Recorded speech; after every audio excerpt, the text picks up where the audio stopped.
All right, financial math classes. Today we're going to start looking at things, withdrawals from your paycheck, deductions, starting with income tax. So those of you that have jobs and have received an actual paycheck before, you may notice that it might be less, or absolutely is less than you were expecting. And that the reason why that is you have taxes deducted from your paycheck. There's federal income tax, state income tax, Medicare, Social Security. We're going to be going all over those things. Starting with federal income tax. Federal income tax definition: money withheld by an employer from an employee's paycheck to pay federal government taxes. Withholding allowances: the number of people an employee supports, which helps employers know how much money to withhold for federal income tax. So the government has figured out all sorts of calculations for these things. When you get a job, you fill out a W-2 that tells, and you say how many withholdings, how many people you support, how many, they're called dependents. And based on that, there's these calculations for how much money is withheld. For us, we're just going to be looking um, at a table. It's as simple as just looking up the information as a table for this class. Real quick, what the federal income tax goes to. So you're having this money taken out of your paycheck. This is typically what it is going to. Think of it. I like how they put it here. Think of it as rent. It's being charged rent to live in this country. But that those federal income taxes dollars goes to build, repair, or maintain infrastructure, fund the pensions and benefits of government workers. Pensions are retirement funds. Provide food and housing assistance for the poor. Improve sectors such as education, defense, health, agriculture, utilities, and public transportation. Embark on new feats such as space exploration. Provide disaster relief. So typically, these federal income tax withholdings are used to benefit society. So starting off, here's an example. We have Beverly.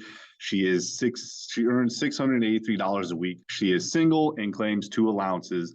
What amount is withheld from her federal paycheck? So here's the important information: how much she makes, if she's married or single, and how many allowances she claims. So we're going to use these three bits of information on the table. The table's in the back of the book.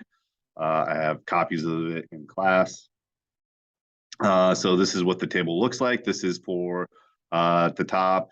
This one, this is for married people. Doesn't really matter. Here's the one for single persons. All right.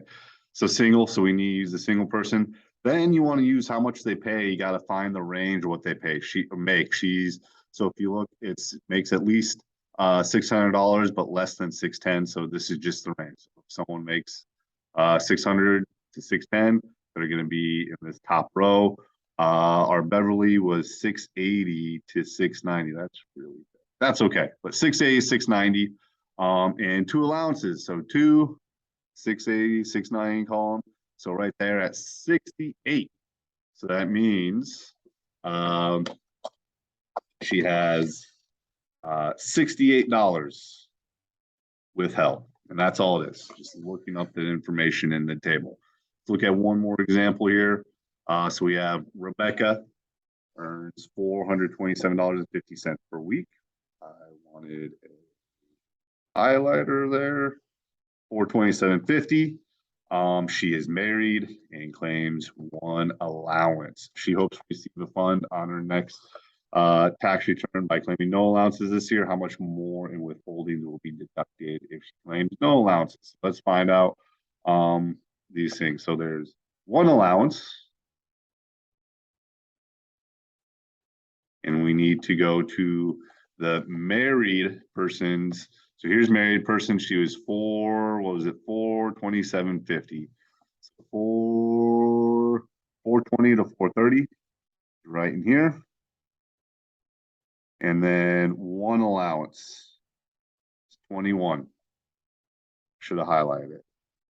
No allowances. We go back. No allowances, 27.